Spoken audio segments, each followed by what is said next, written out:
नमस्कार दोस्तों, आप सबका इतने प्रेमपूर्वक हिंदी साहित्य की इन अनमोल कहानियों को सुनने का और कहानियों की इन खूबसूरत वादियों में मेरे हमसफ़र बनने का बहुत बहुत शुक्रिया।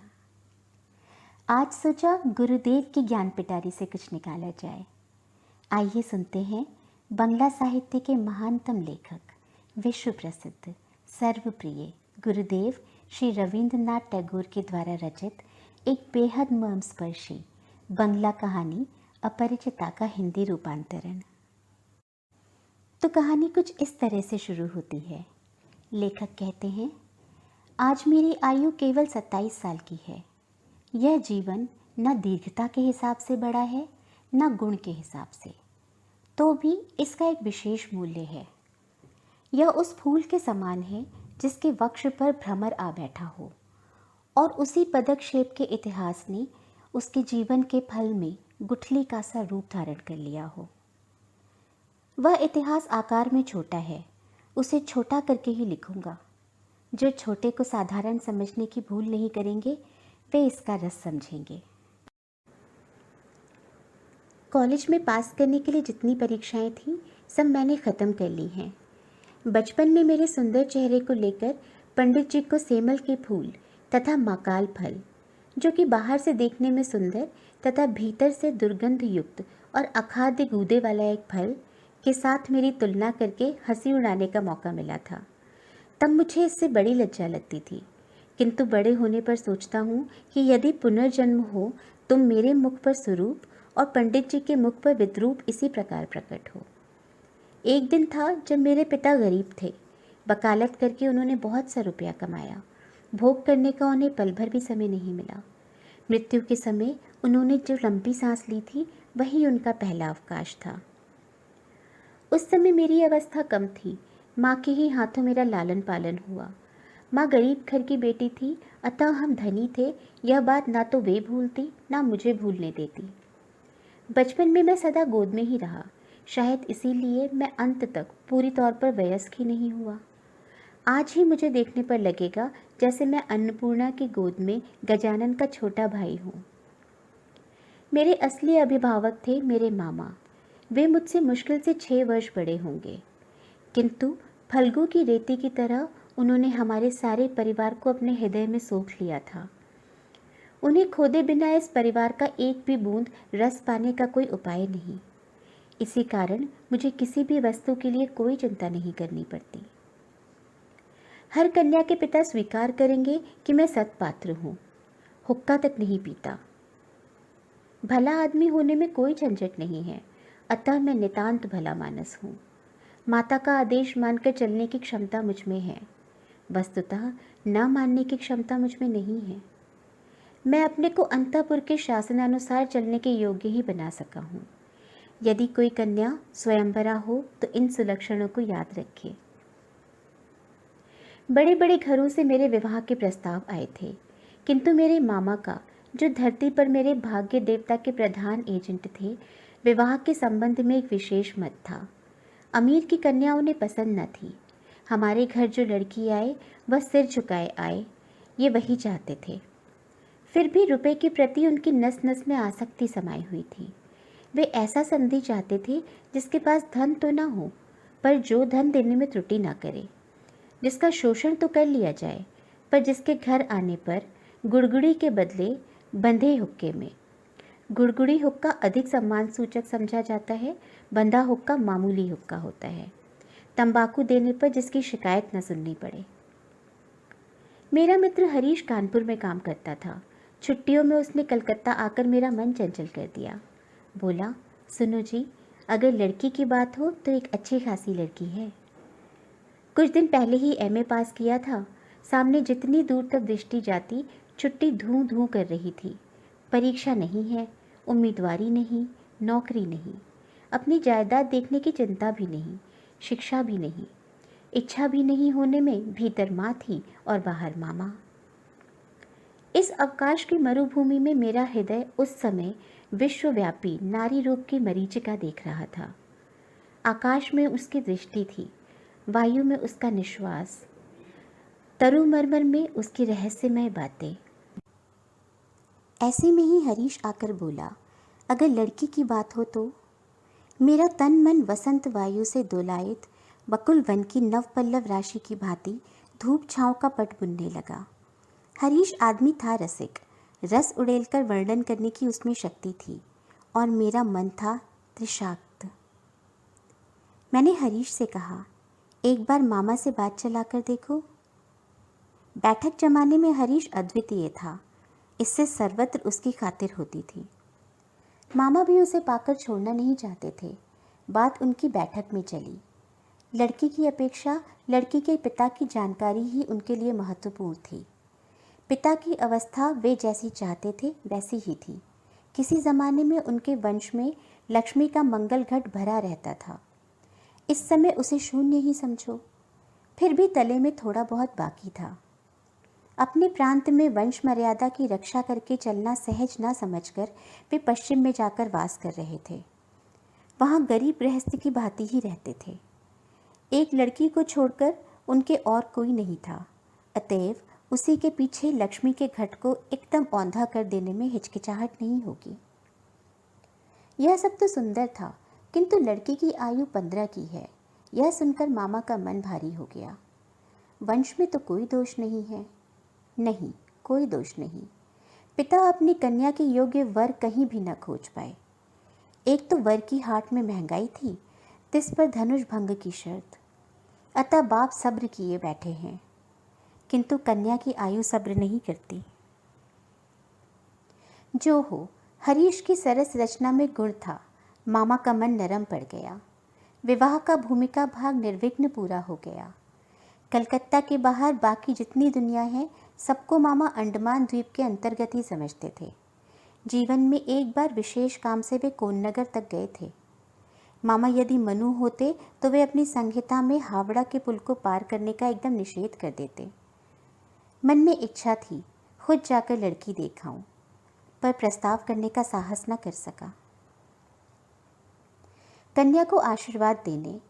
बंगालियों में विवाह पक्का करने के लिए एक रस्म होती है, जिसमें वर पक्ष के लोग कन्या को और कन्या पक्ष के लोग वर को आशीर्वाद देकर कोई आभूषण दे जाते हैं। जिनको भेजा गया वे हमारे विनू दादा थे, मेरे फुफेरे भाई।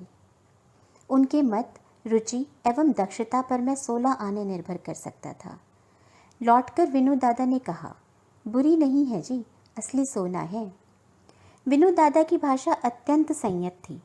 जहाँ हम कहते थे अपूर्व, वहाँ वे कहते थे काम चलाओ।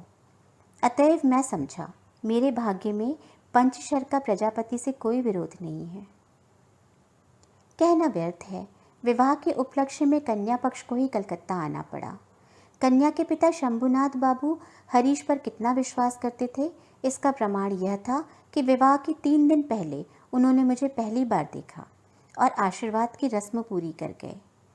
उनकी अवस्था 40 के ही आसपास होगी। बाल काले थे, मूंछों का पकना अभी आरंभ ही हुआ था। रूपवान थे। भीड़ में देखने पर सबसे पहले उन्हीं पर नज़र पड़ने लायक उनका चेहरा था। आशा करता हूँ कि मुझे देखकर वे खुश हुए। समझना कठिन था, क्योंकि वे अल्पभाषी थे। जो एकाध बात कहते भी थे, मानो पूरा जोर देकर नहीं कहते थे। इस बीच मामा का मुँह अबाध गति से चल रहा था। धन में, मान में हमारा स्थान शहर में किसी से कम नहीं था। वे नाना प्रकार से इसी का प्रचार कर रहे थे। शंभुनाथ बाबू ने इस बात में बिल्कुल योग नहीं दिया। किसी भी प्रसंग में कोई हाँ या हूँ तक नहीं सुनाई पड़ी। मैं होता तो निरुत्साहित हो जाता, किंतु मामा को हतोत्साहित करना कठिन था। उन्होंने शंभुनाथ बाबू का शांत स्वभाव देखकर सोचा कि आदमी बिल्कुल निर्जीव है, तनिक भी तेज नहीं। समधियों में और जो हो, तेज भाव होना पाप है। अतएव मन ही मन मामा खुश हुए। शंभुनाथ बाबू जब उठे तो मामा ने संक्षेप में ऊपर से ही उनको विदा कर दिया, गाड़ी में बिठाने नहीं गए। दहेज के संबंध में दोनों पक्षों में बात पक्की हो गई थी। मामा अपने को असाधारण चतुर समझकर गर्व करते थे। बातचीत में वे कहीं भी कोई छिद्र न छोड़ते। रुपए की संख्या तो निश्चित थी ही, ऊपर से गहना कितने भर एवं सोना किस दर का होगा, यह भी एकदम तय हो गया था। मैं स्वयं इन बातों में नहीं था, न जानता ही था कि क्या लेन देन निश्चित हुआ है। मैं जानता था कि यह स्थूल भाग ही विवाह का एक प्रधान अंग है एवं उस अंश का भार जिनके ऊपर है वे एक कौड़ी भी नहीं ठगाएंगे।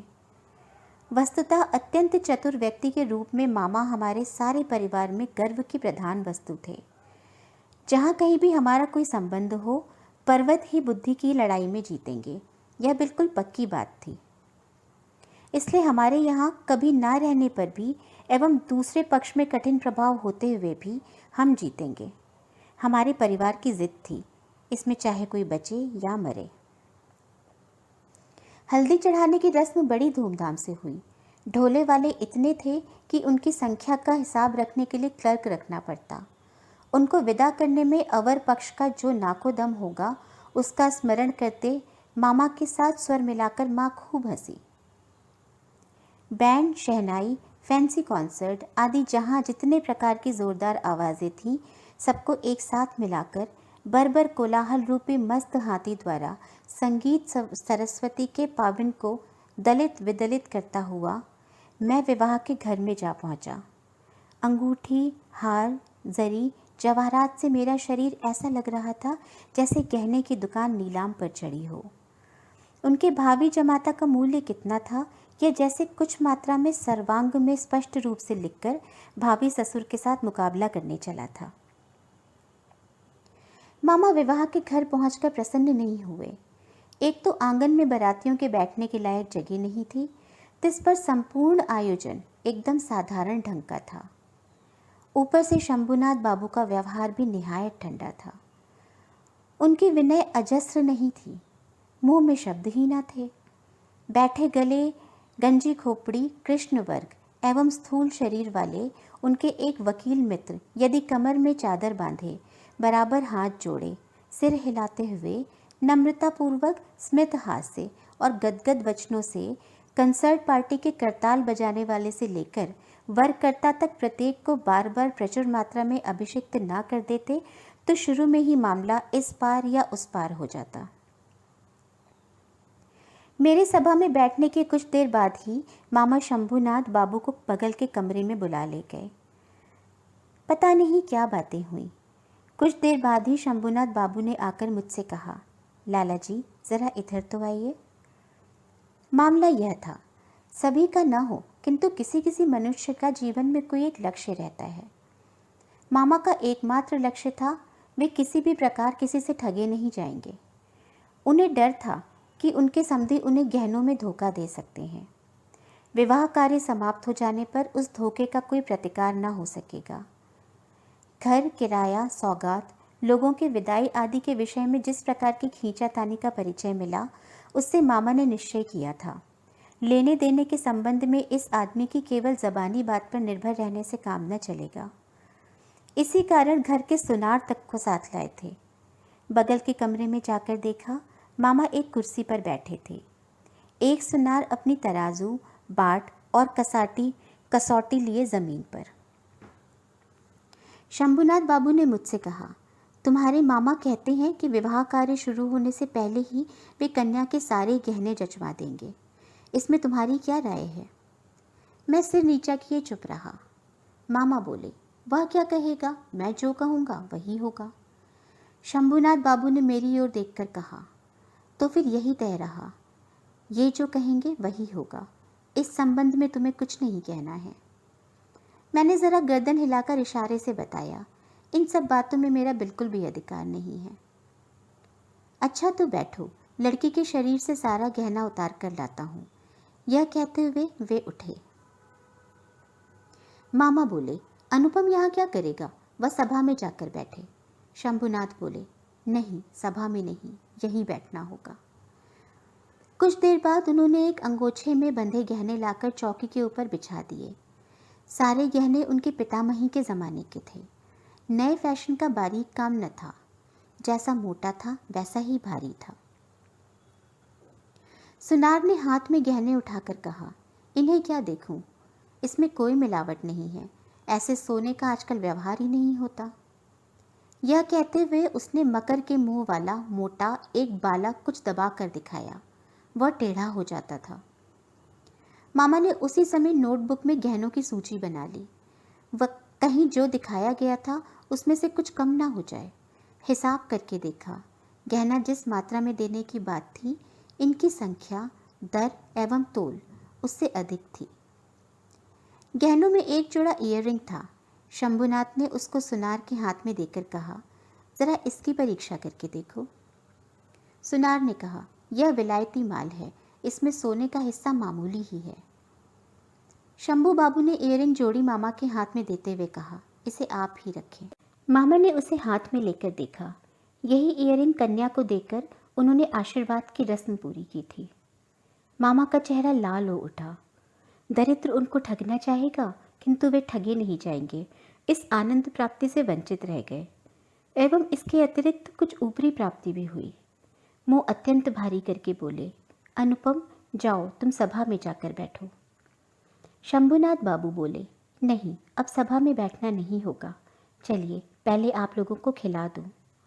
मामा बोले, यह क्या कह रहे हैं, लग्न? शंभुनाथ बाबू ने कहा, उसके लिए चिंता ना करें, अभी उठिए। आदमी निहायत भला मानस था, किंतु अंदर से कुछ ज़्यादा हठी प्रतीत हुआ। मामा को उठना पड़ा। बारातियों का भी भोजन हो गया। आयोजन में आडंबर नहीं था, किंतु रसोई अच्छी बनी थी और सब कुछ साफ सुथरा। इससे सभी तृप्त हो गए। बारातियों का भोजन समाप्त होने पर शंभुनाथ बाबू ने मुझसे खाने को कहा। मामा ने कहा, यह क्या कह रहे हैं, विवाह के पहले वर कैसे भोजन करेगा? इस संबंध में वे मामा के वक्तव्य किए मत की पूर्ण उपेक्षा करके मेरी ओर देखकर बोले, तुम क्या कहते हो, भोजन के लिए बैठने में कोई दोष है? मूर्तिमती मात्र आज्ञा स्वरूप मामा उपस्थित थे। उनके विरुद्ध चलना मेरे लिए असंभव था। मैं भोजन के लिए न बैठ सका।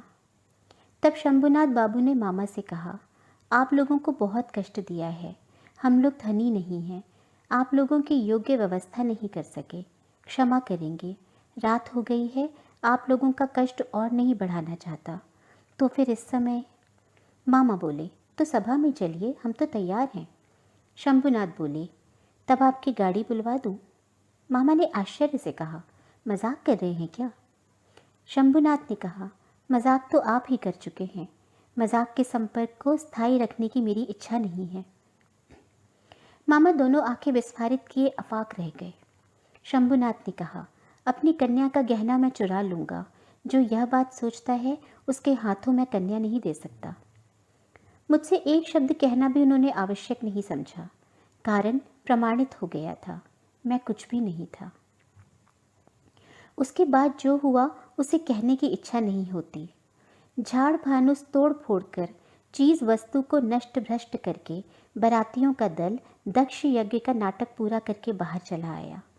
घर लौटने पर बैंड, शहनाई और कॉन्सर्ट सब साथ नहीं बजे एवं अभ्रक के झाड़ों ने आकाश के तारों के ऊपर अपने कर्तव्य का निर्वाह करके कहाँ महानिर्वाण प्राप्त किया पता नहीं चला।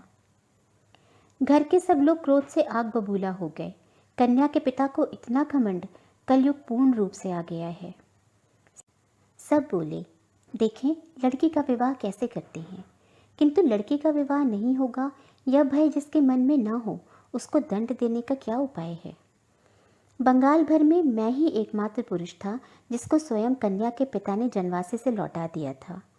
इतने बड़े सत्पात्र के माथे पर कलंक का इतना बड़ा दाग किस दुष्ट ग्रह ने इतना प्रचार करके गाजे बाजे से समारोह करके आंक दिया? बाराती यह कहते हुए माता पीटने लगे कि विवाह नहीं हुआ, लेकिन हमको धोखा देकर खिला दिया। संपूर्ण अन्न सहित पकवाशय निकालकर वहां फेंक आते तो अफसोस मिटता। विवाह के वचन भंग का और मानहानि का दावा करूंगा कहकर मामा घूम घूम कर खूब शोर मचाने लगे। हितैषियों ने समझा दिया कि ऐसा करने से जो तमाशा बाकी रह गया है वो भी पूरा हो जाएगा।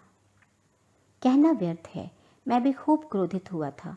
किसी प्रकार शंभुनाथ बुरी तरह हार कर मेरे पैरों पर आ गिरे। मूछों की रेखा पर ताव देते देते केवल यही कामना करने लगा।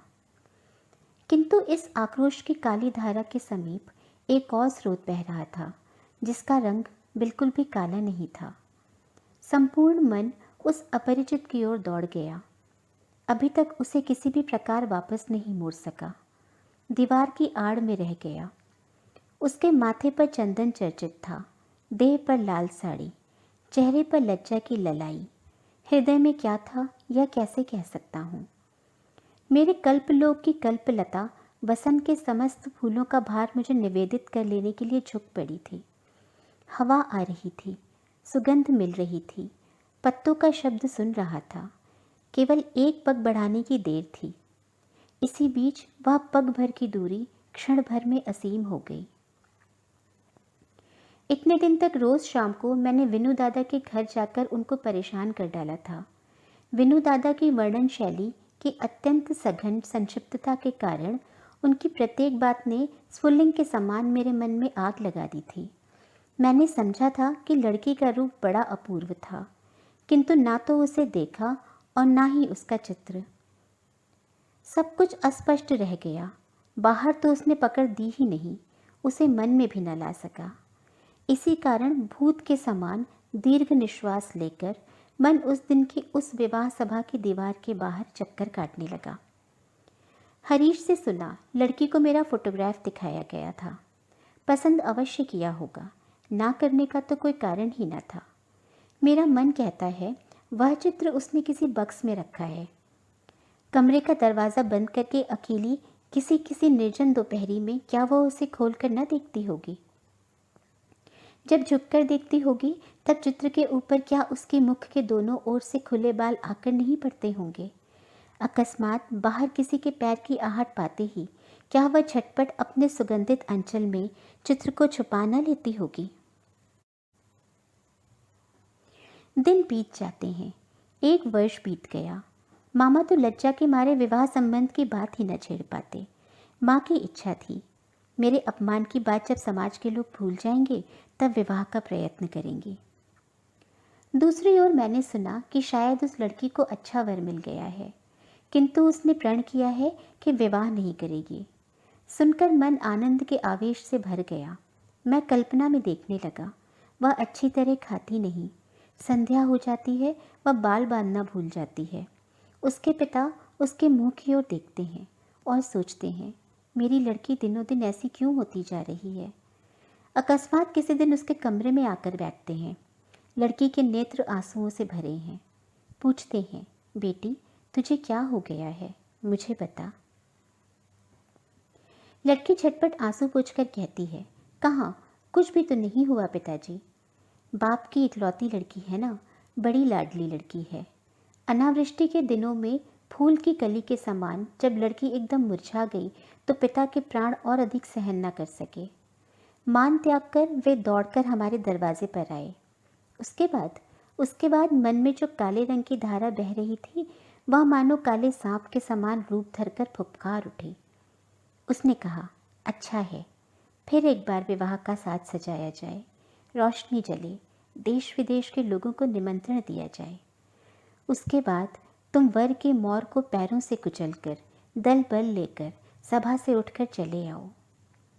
किंतु जो धारा अश्रु जल के समान शुभ्र थी वह राजहंस का रूप धारण करके बोली, जिस प्रकार मैं एक दिन दमयंती के पुष्प वन में गई थी, मुझे उसी प्रकार एक बार उड़ जाने दो। मैं विरहिणी के कानों में एक बार सुख संदेश दे आऊं। इसके बाद दुख की रात बीत गई। नव वर्षा का जल बरसा, म्लान फूल ने मुंह उठाया। इस बार उस दीवार के बाहर सारी दुनिया के और सब लोग रह गए, केवल एक व्यक्ति के भीतर प्रवेश किया। फिर मेरी कहानी खत्म हो गई। लेकिन कहानी ऐसे खत्म नहीं हुई। जहाँ पहुँचकर वह अनंत हो गई है वहाँ का थोड़ा सा विवरण बताकर अपना यह लेख समाप्त करूँगा। माँ को लेकर तीर्थ करने जा रहा था। भार मेरे ही ऊपर था क्योंकि मामा इस बार भी हावड़ा पुल के पार नहीं हुए। रेलगाड़ी में सो रहा था। झोंके खाते खाते दिमाग में नाना प्रकार के बिखरे स्वप्नों का झुनझुना बज रहा था। अकस्मात किसी एक स्टेशन पर जाग पड़ा। वह भी प्रकाश अंधकार मिश्रित एक स्वप्न था। केवल आकाश के तारागण चिर परिचित थे और सब अपरिचित अस्पष्ट था। स्टेशन की कई सीधी खड़ी बत्तियां प्रकाश द्वारा यह धरती कितनी अपरिचित है एवं जो चारों ओर है वह कितना अधिक दूर है यही दिखा रही थी। गाड़ी में माँ सो रही थी। बत्ती के नीचे हरा पर्दा टंगा था। ट्रंक, बक्स, सामान सब एक दूसरे के ऊपर तितर बितर पड़े थे। वह मानो स्वप्न लोक का उल्टा पुल्टा सामान हो, जो संध्या की हरी बत्ती के टिमटिमाते प्रकाश में होने और ना होने के बीच न जाने किस ढंग से पड़ा था। इस बीच उस विचित्र जगत की अद्भुत रात में कोई बोल उठा, जल्दी आ जाओ, इस डिब्बे में जगह है। लगा जैसे गीत सुना हो। बंगाली लड़की के मुख से बंगला बोली कितनी मधुर लगती है, इसका पूरा पूरा अनुमान ऐसे अनुपयुक्त स्थान पर सुनकर अचानक ही किया जा सकता है। किंतु इस स्वर को निरी एक लड़की का स्वर कहकर श्रेणीभुक्त कर देने से काम नहीं चलेगा। यह किसी अन्य व्यक्ति का स्वर था। सुनते ही मन कह उठता है, ऐसा तो पहले कभी नहीं सुना। गले का स्वर मेरे लिए सदा ही बड़ा सत्य रहा है। रूप भी कम बड़ी वस्तु नहीं है, किंतु मनुष्य में जो अंतरतम और अनिवर्चनीय है, मुझे लगता है जैसे कंठ स्वर उसी की आकृति हो। चटपट जंगला खोलकर मैंने मुंह बाहर निकाला, कुछ भी ना दिखा। प्लेटफॉर्म पर अंधेरे में खड़े गार्ड ने अपनी एक आंख वाली लालटेन हिलाई। गाड़ी चल दी। मैं जंगले के पास बैठा रहा। मेरी आंखों के सामने कोई मूर्ति न थी, किंतु हृदय में मैं एक हृदय का रूप देखने लगा। वह जैसे इस तारामयी रात्रि के समान हो, जो आवृत्त कर लेती है, किंतु उसे पकड़ा नहीं जा सकता। जो स्वर, अपरिचित कंठ के स्वर, क्षण भर में ही तुम मेरे चिर परिचित के आसन पर आकर बैठ गए हो। तुम कैसे अद्भुत हो, चंचल काल के क्षुब्ध हृदय के ऊपर के फूल के समान खिले हो, किंतु उसकी लहरों के आंदोलन से कोई पंखुड़ी तक नहीं हिलती। अपरिमेय कोमलता में जरा भी दाग नहीं पड़ता। गाड़ी लोहे के मृदंग पर ताल देती हुई चली। मैं मन ही मन गाना सुनता जा रहा था। उसकी एक ही टेक थी, डिब्बे में जगह है क्या? जगह है क्या? जगह मिले कैसे? कोई किसी को नहीं पहचानता। साथ ही यह ना पहचानना मात्र कोहरा है, माया है। उसके छिन्न होते ही फिर परिचय का अंत नहीं होता। ओ सुधामय स्वर, जिस हृदय के तुम अद्भुत रूप हो, वह क्या मेरा चिर परिचित नहीं है? जगह है, जल्दी बुलाया था, जल्दी ही आया हूँ, क्षण भर भी देर नहीं की है। रात में ठीक से नींद नहीं आई। प्रायः हर स्टेशन पर एक बार मुंह निकाल कर देखता। भय होने लगा कि जिसको देख नहीं पाया वह कहीं रात में ही ना उतर जाए। दूसरे दिन सुबह एक बड़े स्टेशन पर गाड़ी बदलनी थी। हमारे टिकट फर्स्ट क्लास के थे। आशा थी भीड़ नहीं होगी। उतरकर देखा, प्लेटफॉर्म पर साहबों के अर्दलियों का दल सामान लिए गाड़ी की प्रतीक्षा कर रहा है। फौज के कोई एक बड़े जनरल साहब भ्रमण के लिए निकले थे। 2-3 मिनट के बाद ही गाड़ी आ गई। समझा फर्स्ट क्लास की आशा छोड़नी पड़ेगी। माँ को लेकर किस डिब्बे में चढ़ लूँ, इस बारे में बड़ी चिंता में पड़ गया। पूरी गाड़ी में भीड़ थी। दरवाजे दरवाजे झांकता हुआ घूमने लगा। इसी बीच सेकंड क्लास के डिब्बे से एक लड़की ने मेरी माँ को लक्ष्य करके कहा, आप हमारे डिब्बे में आइए ना, यहाँ जगह है। मैं तो चौंक पड़ा। वही अद्भुत मधुर स्वर और वही गीत की टेक, जगह है। क्षण भर की भी देर न करके माँ को लेकर डिब्बे में चढ़ गया। सामान चढ़ाने का समय प्रायः नहीं था। मेरे जैसा असमर्थ दुनिया में कोई ना होगा। उस लड़की ने ही कुलियों के हाथ से झटपट चलती गाड़ी में हमारे बिस्तर आदि खींच लिए। फोटो खींचने का मेरा एक कैमरा स्टेशन पर ही छूट गया, ध्यान ही न रहा। उसके बाद क्या लिखूं नहीं जानता। मेरे मन में एक अखंड आनंद की तस्वीर है। उसे कहाँ से शुरू करूं, कहाँ समाप्त करूं? बैठे बैठे एक वाक्य के बाद दूसरे वाक्य की योजना करने की इच्छा नहीं होती। इस बार उसी स्वर को आंखों से देखा। इस समय भी वह स्वर ही जान पड़ा। माँ के मुंह की ओर ताका। देखा कि उनकी आंखों के पलक नहीं गिर रहे थे। लड़की की अवस्था 16 या 17 की होगी, किंतु नवयौवन ने उसके देह पर, मन पर कहीं भी जैसे जरा भी भार न डाला हो। उसकी गति सहज, दीप्ति निर्मल, सौंदर्य की शुचिता अपूर्व थी, उसमें कहीं कोई जड़ता न थी। मैं देख रहा हूँ, विस्तार से कुछ भी कहना मेरे लिए असंभव है। यही नहीं, वह किस रंग की साड़ी किस प्रकार पहने हुए थी, यह भी ठीक से नहीं कह सकता। यह बिल्कुल सत्य है कि उसकी वेशभूषा में ऐसा कुछ न था जो उसे छोड़कर विशेष रूप से आंखों को आकर्षित करे। वह अपने चारों ओर की चीज़ों से बढ़कर थी। रजनीगंधा की शुभ्र मंजरी के समान सरल वृंत के ऊपर स्थित जिस वृक्ष पर खिली हो, उसका एकदम अतिक्रमण कर गई थी। साथ में 2-3 छोटी छोटी लड़कियां थीं। उनके साथ उसकी हंसी और बातचीत का अंत न था। मैं हाथ में एक पुस्तक लिए उस ओर कान लगाए था। जो कुछ कान में पड़ रहा था वह सब तो बच्चों के साथ बचपने की बातें थीं। उसका विशेषत्व यह था कि उसमें अवस्था का अंतर बिल्कुल भी नहीं था। छोटों के साथ वह अनायास और आनंदपूर्वक छोटी हो गई थी। साथ में बच्चों की कहानियों की सचित्र पुस्तकें थीं। उसी की कोई कहानी सुनाने के लिए लड़कियों ने उसे घेर लिया था। यह कहानी अवश्य ही उन्होंने 20-25 बार सुनी होगी। लड़कियों का इतना आग्रह क्यों था, यह मैं समझ गया। उस सुधाकंठ की सोने की छड़ी से सारी कहानी सोना हो जाती थी। लड़की का संपूर्ण तन मन पूरी तरह प्राणों से भरा था। उसकी सारी चाल ढाल स्पर्श में प्राण उमड़ रहा था। अतः लड़कियां जब उसके मुंह से कहानी सुनती तब कहानी नहीं, उसी को सुनती। उनके हृदय पर प्राणों का झरना झर पड़ता।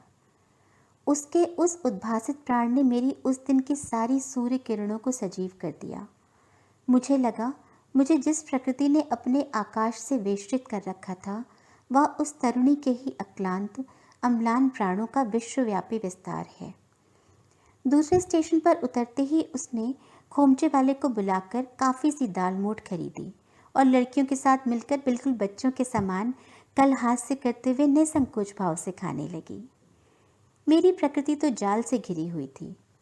क्यों मैं अत्यंत सहज भाव से उस हंसमुख लड़की से एक मुट्ठी दाल मोठ न मांग सका?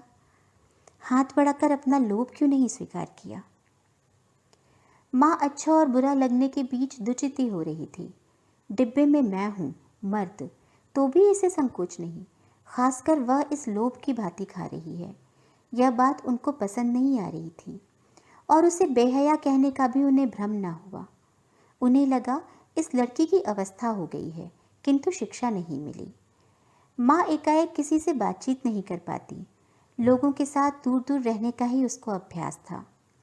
इस लड़की का परिचय प्राप्त करने की उनको बड़ी इच्छा थी, किंतु स्वाभाविक बाधा नहीं मिटा पा रही थी। इसी समय गाड़ी एक बड़े स्टेशन पर आकर रुक गई। उन जनरल साहब के साथियों का एक दल इस स्टेशन से चढ़ने का प्रयत्न कर रहा था। गाड़ी में कहीं जगह न थी। कई बार वे हमारे डिब्बे के सामने से निकले। माँ तो भय के मारे जड़ हो गई थी। मैं भी मन में शांति का अनुभव नहीं कर रहा था।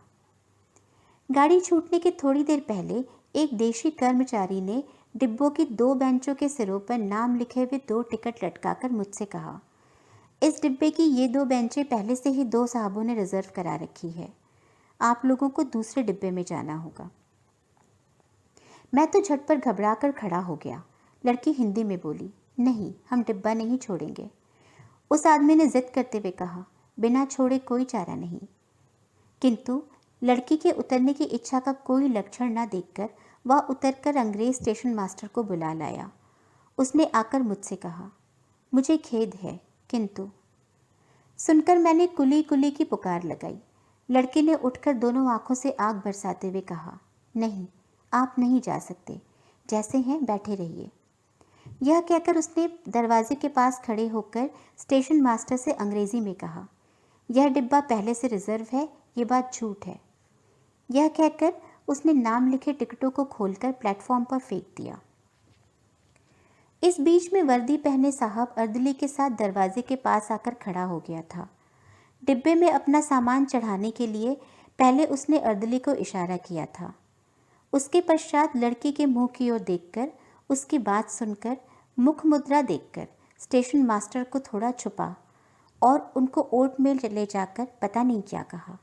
देखा गया, गाड़ी छूटने का समय बीत चुकने पर भी और एक डिब्बा जोड़ा गया, तब कहीं ट्रेन छूटी। लड़की ने अपना दल बल लेकर फिर दोबारा दाल मोठ खाना शुरू कर दिया और मैं शर्म के मारे जंगले के बाहर मुंह निकालकर प्रकृति की शोभा देखने लगा। गाड़ी कानपुर में आकर रुकी। लड़की सामान बांधकर तैयार थी। स्टेशन पर एक अबंगाली नौकर उनको उतारने का प्रयत्न करने लगा। तब फिर माँ से न रहा गया। पूछा, तुम्हारा नाम क्या है बेटी? लड़की बोली, मेरा नाम कल्याणी है। सुनकर माँ और मैं दोनों ही चौंक पड़े। तुम्हारे पिता?